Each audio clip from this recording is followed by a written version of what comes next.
Jai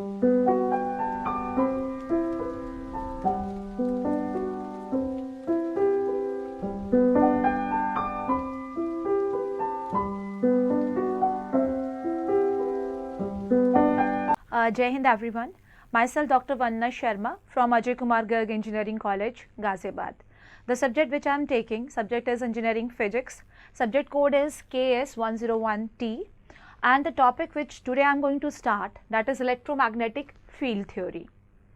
As the name suggests, we are having electromagnetic field theory, means there is a combination of electrostatics and magnetostatics. You have discussed your electrostatics in your 12th class, you have discussed about magnetostatics in your 12th class, and this particular new branch which is known as electromagnetics, it is a combination of electrostatics and magnetostatics. So from where this branch started and what is the application and what is the use of this particular branch, that we will discuss in this particular chapter or in this particular topic. So first, a quick review about this electromagnetic field theory. As I have told you that electromagnetics, it is a combination of two fields. One is electrostatics and the other one is magnetostatics. So when I am saying electrostatics, it means you are dealing with the charges which are at rest. So in electrostatics, you are dealing with electric field. And electric field means you have a charge, and around that charge you will get the reason in which you can feel the influence of that particular charge. That is known as electric field. Means in electrostatics you are dealing with electric field. And when I am saying magnetostatics, in magnetostatics you are having a current carrying conductor, or you are having a magnet, and around that current carrying conductor you will get a field. You will get a region or area where you can feel the influence of that current carrying conductor. So that particular region is known as magnetic field. In electrostatics you are dealing with electric field, and in magnetostatics you are dealing with magnetic field. In electrostatics you are dealing with the charges which are at rest, because in electrostatics you have a charge which is at rest, and around that charge you will get electric field. Whereas in magnetostatic you are having moving charges, and around that those moving charges or that current carrying conductor you are getting magnetic field. So this branch electrostatics is dealing with charges which are at rest, whereas magnetostatics is dealing with the charges which are moving. But electromagnetics, which is the combination of both the fields, that will deal with the charges which are at rest as well as charges which are moving. It means it is dealing with both type of charges, right? So in year 1984, James Clerk Maxwell brought together and extended 4 basic laws in electromagnetism, such as Gauss law in electrostatics, Gauss law in magnetism, Ampere's law and Faraday's law. So what is the meaning of this statement? Actually, as electrostatics, that is based upon certain principles. Magnetostatics, that is also based upon certain principles. Now this particular branch, which is a combination of both electrostatic and magnetostatics, that is also based upon those basic laws of electrostatics and magnetostatics. So basically electromagnetics, that is based upon 4 equations, and those equations are known as Maxwell equations. And those Maxwell equations, they were put together by James Clerk Maxwell in the form of Maxwell equations. And these Maxwell equations are nothing but these equations, they are a differential form of different laws of electrostatics and magnetostatics. So what are Maxwell equations?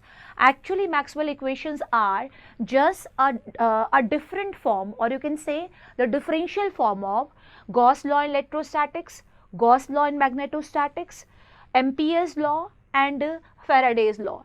As you can see here, there are 4 laws which are the base of those Maxwell equations. So how many equations will be there?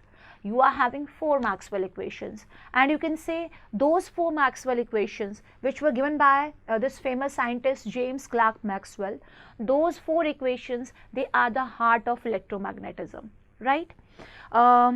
as you know that you are using your smartphones, your computers, and all these smart devices, they are using a particular portion of electromagnetic spectrum.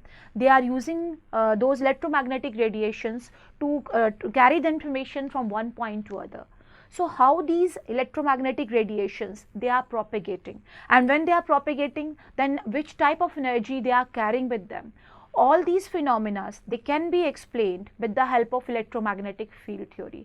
So this electromagnetic field theory, or this particular branch, electromagnetics, that is having tremendous applications in different fields. So the meaning of this particular statement is that your electromagnetics, that is based upon 4 Maxwell equations, right? These 4 Maxwell equations, with the help of these equations, you can derive the propagation mechanism of electromagnetic radiations in different mediums, like in vacuum, that is in free space, or in a conducting medium, or in a dielectric medium, how these radiations, how these electromagnetic waves are propagating. That can be explained with the help of those 4 Maxwell equations. Now I am going to describe here that what are the various topics which we are going to discuss under this electromagnetic field theory. So first we are going to discuss, this continuity equation. So the first topic is continuity equation. Then we will discuss about this displacement current. After that we will discuss about modifying equation for the curl of magnetic field to satisfy continuity equation. The next topic is Maxwell equations. So we will try to derive these equations, and then we will write these equations in integral differential form, and we will try to understand the meaning of, or the physical significance of, those Maxwell equations. Then we have Maxwell equations in free space. We will write those equations in free space, and with the help of that we will derive electromagnetic wave equations in free space or in vacuum. Then we will derive the transverse nature of electromagnetic wave in free space. So these are the topics, and then we will discuss the relation between E and H, that is electric field vector and magnetic field vector. And after that we will write the Maxwell equations in non-conducting medium. Then for conducting medium we will also describe it, and then we will describe the skin depth. After that this particular theorem, which is known as Poynting theorem, and this Poynting theorem will give you the energy associated with electromagnetic field. So we will derive this Poynting theorem, and we will try to understand what is the meaning of Poynting vector and exactly what is the significance of that Poynting vector. And then we will discuss the energy and momentum of carried by electromagnetic wave. So that is a topic which we are going to discuss there. And lastly we will discuss the radiation pressure, means when electromagnetic pulse that will strike over a particular surface, then what is the pressure exerted by that electromagnetic pulse, that we will discuss under this radiation pressure. So now I am going to start with the basic concepts which are involved in electromagnetic, or in this particular chapter the various basic concepts which are involved that we are going to discuss here. So first I am going to describe some mathematical operators here. First one is, I am going to describe this del operator. So you are having this del, and this del is a vector differential operator, right? What is the meaning of del? You know what is del upon del x. Basically it is partial derivative with respect to x. Del upon del y, it is a partial derivative operator with respect to y, and it is also partial derivative operator with respect to z. And this del, which is a vector here, that vector is I cap del upon del x plus j cap del upon del y plus k cap del upon del z. So this is a vector differential operator, right? So you have to understand the meaning of this operator. This operator is basically a vector, and it is a differential operator. So we are going to use this operator in electromagnetics. Here the symbols del upon del x, del upon del y, and del upon del z are to be thought of as partial derivative operators, right? And after this when you will apply this operator del, The gradient is what you get when you multiply del by a scalar function. So let phi is a scalar function. So when you will apply this vector differential operator over a scalar, then you will get the gradient of that scalar function. What I am saying here, del is a vector differential operator, and when you will multiply this del with a scalar, the gradient is what you get when you multiply del by a scalar function. So this phi is a scalar function here. The result of gradient is a vector field. So as you can see here, when you will apply this vector differential operator over phi, which is a scalar, you are going to get a vector. So the first operator which you are going to use here, that operator is your gradient operator, and gradient is simply del, and you will multiply del with a scalar function, and when you will multiply that del with a scalar function, you are going to get a vector. So why I am explaining all these operators here? Because or this electromagnetics, that is based upon 4 Maxwell equations, and those 4 Maxwell equations, those equations are nothing but those equations are the differential form of different laws of electrostatics and magnetostatics. And if you want to write those laws in differential form, then you are going to use these operators. So that's why I am explaining all these operators. First one is, you should know what is the meaning of this del. It is a vector differential operator. Then the second one is, what is the meaning of gradient? So whenever I am saying gradient, then you are multiplying this vector differential operator with a scalar. So this is known as gradient of phi, and the gradient of phi, that is always a vector. The next one is divergence. Divergence means now you are applying that del operator over a vector. You are taking the dot product of that vector differential operator with another vector. So this divergence means if A is a vector, then you are taking the dot product of A with this vector differential operator, and this is known as divergence of A. So what is the meaning of divergence? Divergence means you are taking dot product of this vector differential operator with another vector, right? So the divergence is what you get when you dot del with a vector field. Means when you will take dot product of del, that is a vector, del is a vector, and you are taking dot product of that vector with another vector A. And if you will take the dot product of del with a vector A, then you will get a scalar quantity because you are taking dot product. So the result of divergence is a scalar function. I hope it is understood from this particular expression. We can say the divergence operation turns a vector field into a scalar field. So I hope that is understood from here. Divergence means you are taking the dot product of a vector with this vector differential operator. So this is your divergence. The next operator is your curl. So when I am saying curl, then you are taking the cross product of this vector differential operator with another vector. Suppose A is a vector, and the curl of that vector means now you are taking the cross product of this A with this vector differential operator. So this is known as curl of A. The curl is what you get when you cross del with a vector field. Means now you are taking cross product of del with A. So this del cross A, this is known as curl. This one is known as curl, and this del dot A, that is known as divergence. So as you can see, this A is a vector, del is also vector. So when you are taking cross product of two vectors, you will get a new vector. So this curl of a vector, that also represent a vector. Means if you are taking a curl of a vector field, then again you are getting a vector. The result of curl is a vector field. I hope this is clear from here. We can say that curl operation turns a vector field into another vector field. So when you are taking cross product of A, you are getting another vector. So the curl of a vector, that will turn a vector into another vector, right? But if you are taking divergence of a vector, then it will convert into a scalar field or scalar vector, right? So what I have told you about three terms here. One is gradient, second is divergence, and the third one is curl. So first you should know what is the meaning of del. Del is a vector differential operator.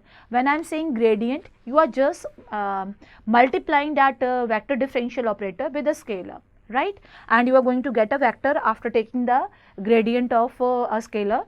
After that, divergence. Divergence means you are taking the dot product of vector differential operator with another vector.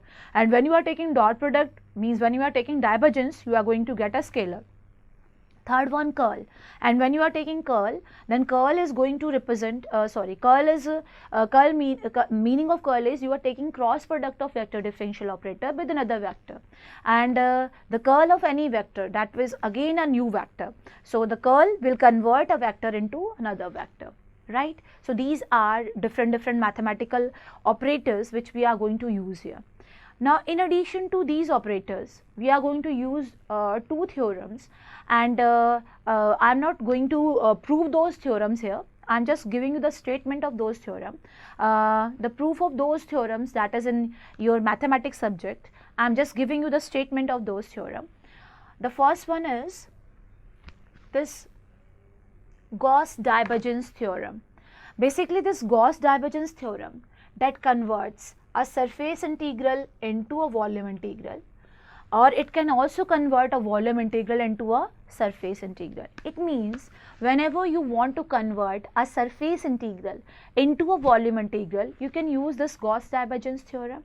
And how the conversion will take place? If you have a vector A, then the surface integral of that A, according to divergence theorem, it will be equal to volume integral of divergence of A. What I am saying, you have surface integral of A, and according to Gauss divergence theorem, that surface integral will be equal to volume integral of divergence of A. So this is your Gauss divergence theorem. From here, you can convert a surface integral into a volume integral or a volume integral into a surface integral. This is our Gauss divergence theorem. And the second one is Stokes theorem. Basically, this Stokes theorem, it converts a line integral into a surface integral, or it can also convert a surface integral into line integral. So how the conversion will take place? If you have this A, then the line integral of A, that will be equal to surface integral of curl of A. Line integral of A is surface integral of curl of A. This is a statement of Stokes theorem. We have proof of this Stokes theorem, as well as we have different examples where you can prove that the surface line integral of A, that will be exactly equal to surface integral of curl of A. Or we have different examples where the surface integral of A, that will be equal to volume integral of divergence of A. So you have to just remember these theorems. So what you have to remember here? You have to remember this vector differential operator del, right? This is vector differential operator. Then you have to remember this is your gradient, this is gradient, and after that you have divergence. When I am saying divergence, you are taking dot product of del with another vector.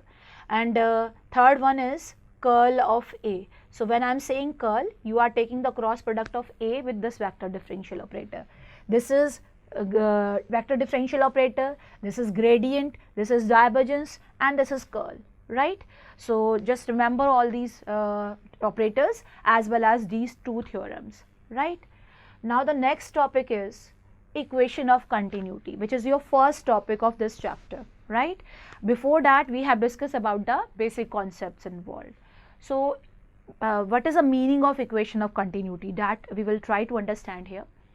Suppose you have a current carrying conductor, like this is a current carrying conductor, and if you will apply a potential difference or an electric field between the two ends of this conductor, then the charge carriers, electrons, they will start moving, and the direction along which those electrons are moving, just opposite to that direction, you are going to get a current.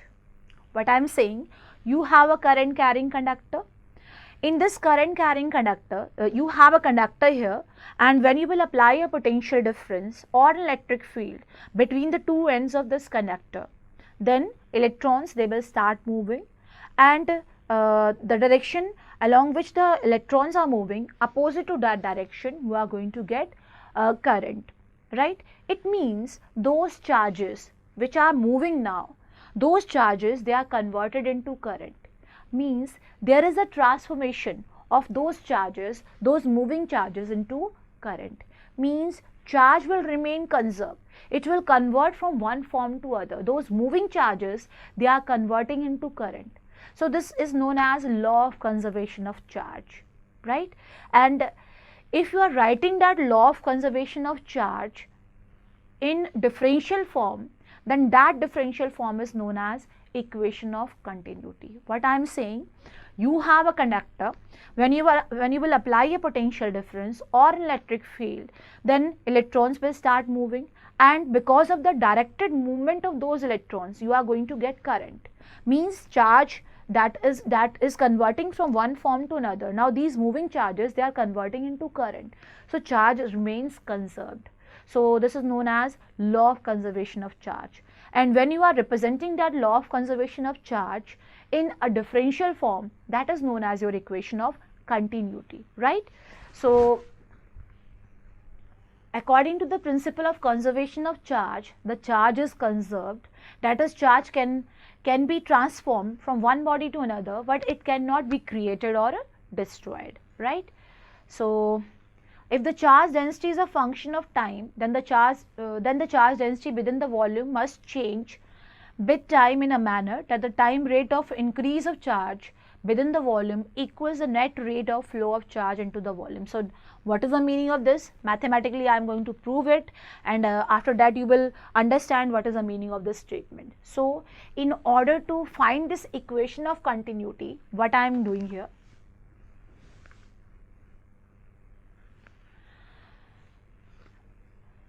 I am writing this simple expression, and this expression, this represent the conduction charge in a current carrying conductor. Or suppose you have a conductor, and in that conductor, when you will apply a potential difference, the electrons will start moving, and that rate of flow of charge, that is known as current.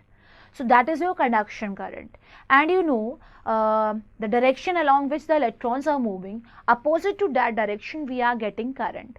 So that equation for current can be written as I is equal to minus dq upon dt. I hope the meaning of this negative sign is clear. That negative sign indicates that you are getting current in a direction opposite to the applied field, right? So the electrons are moving along this direction, and current is in the opposite direction. So that is the meaning of this negative sign here. I is equal to minus dq upon dt. Now you can write this current in terms of current density. Why I am writing this? Suppose you have an arbitrary surface here, and let we are taking a small area element, and let ds is the area, right? And if di is the current flowing through this arbitrary surface, you have this small area element with area ds, and di current is flowing. If j is the current density, then you know this j can be written as di upon ds, right? Because current density is current upon area. So what will be the meaning of di? What is the expression for di? It is j ds. So if di is j ds, then what will be I? A small amount of current is equal to this. If you want to write a total current, it will be surface integral of j. So this is j ds. It means you can write, you can always write this conduction current in terms of conduction current density. What is j there? J is conduction current density. And how you are writing? You can explain with the help of this. What you have a small area element here in which di current is flowing. Let j is the current density, which will be di by ds. So di will be equal to j ds. This is a small amount of current. So total current will be equal to surface integral of j. So you are having I as j ds, right? So now you can represent this I as j ds. So what you have done? you have represented I as surface integral of j, which is equal to minus dq upon dt. I hope up to here everything is clear. What we have a conductor. In that conductor, in the presence of electric field, electrons are moving in a certain direction. Now, opposite to the flow of electrons, we are having current. It means we can write I is equal to minus dq upon dt. Next step is we can write this I as surface integral of j, right? So, I is surface integral of j, which is equal to minus dq by dt, right? So, now the next step is what we have to do here. If you want to write a particular law or a particular equation in differential form, then the first step is that try to convert each and every term in integral form. Just leave the operators and accept those operators. Try to convert each and every term in an integral form, and after converting all the terms into integral form, try to equate the integrals on both the sides. And in order to equate the integrals on both the sides, you can use Gauss-Divergence theorem or Stokes theorem. So how you are going to follow that particular step, that I will explain in the coming slide. So we are reaching at this position. I is surface integral of j, which is equal to minus dq upon dt. Now you have this term here q, that is charge. This d upon dt, that is differential operator, differentiation with respect to t. But q, that particular term, you have to write it in integral form. So in order to write it in integral form, what we are doing here, let rho is the volume charge density. Again, we are taking this arbitrary surface. Let dv is a small volume element which we are choosing here. So dv is a small volume element here, right? And let dq is the charge flowing through this small volume element. So if dq is a charge flowing and dv is a volume, you know that volume charge density is always equal to charge over volume, right? So what will be dq? It will be equal to rho dv. So this is a small amount of charge. If you want to write the total charge enclosed, that will be equal to integral of this. So this is volume integral of rho. It means if you want to write the charge, if you want to represent the charge in integral form, it will be equal to volume integral of rho. So q can be written as this rho dv, volume integral of rho. So just refer the previous equation here. This is your previous equation. Surface integral of j is minus d by dt of q. Now replace this q with rho dv. So after replacing, what you are getting here, I is equal to surface integral of j, which is minus dq upon dt. Now this replace this q with the volume integral of rho. You are getting minus d by dt of volume integral of rho. Now just observe this term very carefully. You have this volume integral of rho, right? And then the differentiation with respect to t. Now this rho, that is a function of x, y, z, means when you will apply this operator, differential operator, that is applicable only with respect to time, means this operator will be applicable only on rho. So you have two independent operators there. Why I am saying independent operators? Because d by dt, this operator is depending upon time, whereas this volume integral, that is depending upon position coordinates. So d by dt, this operator, and the volume integral, this operator, both the operators are independent of each other. So if you have two independent operators, then you can interchange those operators. What I am saying, you have this d by dt, this differential operator and an integral operator, both are independent to each other. If two independent operators are there, both are independent to each other, and they are applicable on a same term, then you can interchange. After interchanging, what I am getting here, I am getting this integral operator over minus del rho by del t. I hope this particular point is clear what I am trying to tell here. You have two independent operators. One is differential operator, which is depending upon t, and the another one is integral operator which is depending upon x, y and z, and these operators are totally independent of each other. So if they are independent and independently they are operated over they are applied over a particular term, you can interchange those operators. After interchanging, you are getting this. So finally what you are getting? You are getting surface integral of j equals to this particular term, volume integral of minus del rho by del t. Surface integral of j is equal to volume integral of minus del rho by del t. This is your surface integral and this one is volume integral, right? Now you have surface integral on one side and volume integral on another side, right? This one is surface integral, this one is volume integral. From here you are getting surface integral of j is equal to volume integral of minus del rho by del t, right? And this equation suggests that this integral is equal to this. Now you have surface integral on one side and volume integral on other side. So you cannot compare these two integrals. If you want to compare these two, then you have to convert both the integrals either as surface integral or volume integral. So the point is, you have to convert this lower integral, that is surface integral, into higher integral, that is volume integral.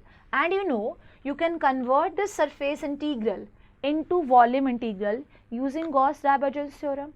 I hope the Gauss divergence theorem is clear. Gauss divergence theorem that converts a surface integral into volume integral. If you will convert the surface integral into a volume integral, then this will be equal to volume integral of divergence of j. I hope this is clear now. According to Gauss divergence theorem, this term is divergence of volume integral of divergence of j. Clear? And this volume integral of divergence of A, according to this, equal to volume integral of minus del rho by del t. Now you have two volume integrals. One on both the sides you have volume integrals. This is volume integral of del dot j and that is volume integral of minus del rho by del t. Now see this equation very carefully. Two volume integrals of two different terms are equal. So if these two volume integrals are equal to each other, it means the term for which you are taking that volume integral, those terms will be equal to each other, right? What I am saying, these are two volume integrals and both are equal to each other. If these two volume integrals of two different terms are equal to each other, it means those two terms will be equal to each other. So what is the conclusion? Divergence of j, that will be equal to minus del rho by del t. So this divergence of j is equal to minus del rho by del t. This is your equation of continuity, which can be written as divergence of j plus del rho by del t is equal to 0. This is your equation of continuity. This represents the law of conservation of charge.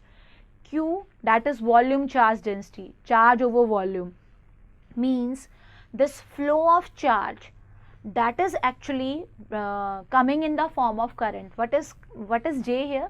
J is the conduction current density, that is current upon area, means that flow of charge that is represented in terms of current. So this is your equation of continuity, and this is nothing. This is only the differential form of this particular equation. From where you have started? You have started from here.